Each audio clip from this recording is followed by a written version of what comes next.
Let's get right to it with Michael Hayden, a man who has run both the National Security Agency and the CIA. General Hayden, welcome. Good morning, Fareed. Tell me what your reaction is to the revelations of Edward Snowden. Well, I'm very disappointed that these legitimately secret things have been pushed into the public domain where they help our enemy and punish our friends overseas and our friends in corporate America. But in terms of what the agency is doing, frankly, Fareed, I think it's what the nation expects the agency to be doing, to be defending the United States while still respecting American law and American values. So let's first try to understand what it is that the agency is doing.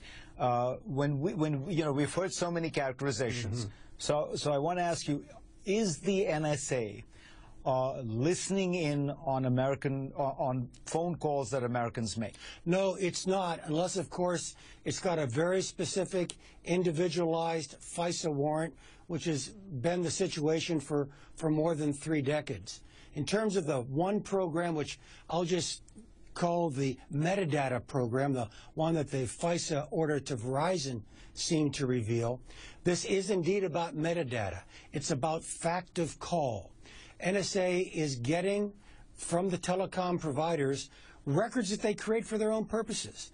These are essentially billing records that the telecom providers are sharing with NSA. Fareed, NSA puts them in a very large database and then sits and waits until it has a predicate related to terrorism, an arguable proposition that a reasonable man would look at and say, yeah, this is correct, to ask that database a question. Let me give you a concrete example. We raid a safe house somewhere in Yemen. We pick up a cell phone we've never seen before. There's pocket litter in the possession of the individual, clearly indicating he's affiliated with Al-Qaeda. He's a terrorist. We take that new phone number and we simply ask that database, does this phone number show up in connection with any of the phone numbers, any of the phoning events that we have gathered here? And if, for example, a phone number in the Bronx kind of raises its hand and says, well, yes, I've been in contact with that phone regularly for the past 3 months, we then get to ask the phone in the Bronx, who else do you call?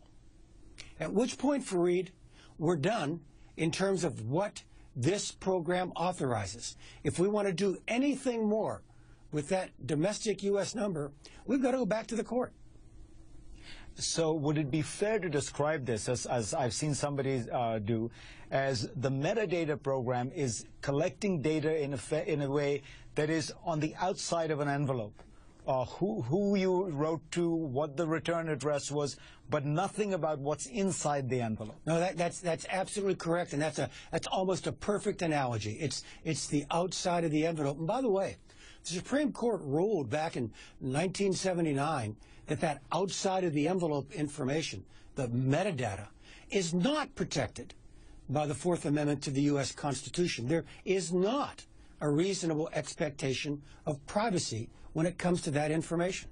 Do you feel as though when you were at NSA or watching when you were at CIA looking at these things that there were areas where you wouldn't go even though you felt as though it might be useful because of privacy concerns? In other words, did the privacy wall come up and you guys would say, well, you know, we could try to find this kind of data, but that would be too much? Fareed, the first thing you have to understand that when it comes to privacy, what CIA, NSA, all the elements of the American intelligence community are concerned with is the privacy of U.S. persons, which I think you know is a group a bit larger than just American citizens. It includes everyone in the United States and U.S. citizens, no matter where they are in the world. Those are the people whose privacy is protected by the American Constitution. And that's the guiding light. That's the guidepost for American intelligence collection. Do you think that the fallout here, though, just in terms of the diplomatic fallout, political fallout, how bad is it? How should we think about it? There's going to be some fallout. There'll be some operational fallout. We will have reminded our enemies how good and comprehensive we are at this. We will have punished American business who have cooperated under U.S. law, at the direction of a U.S. court.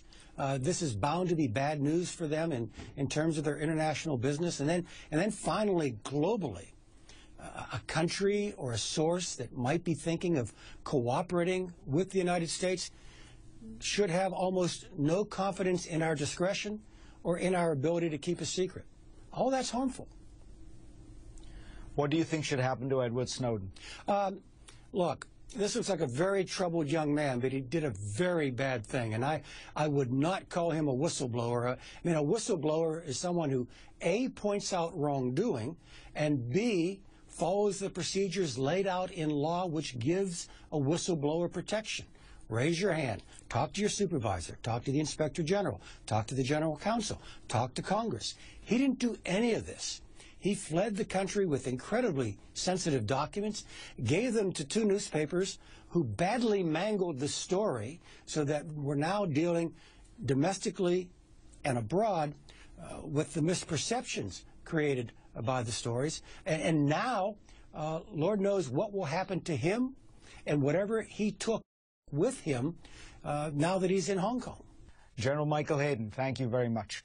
Up next, a debate. 2 New Yorker writers debate the fate of Edward Snowden. One is in favor of him, the other opposed.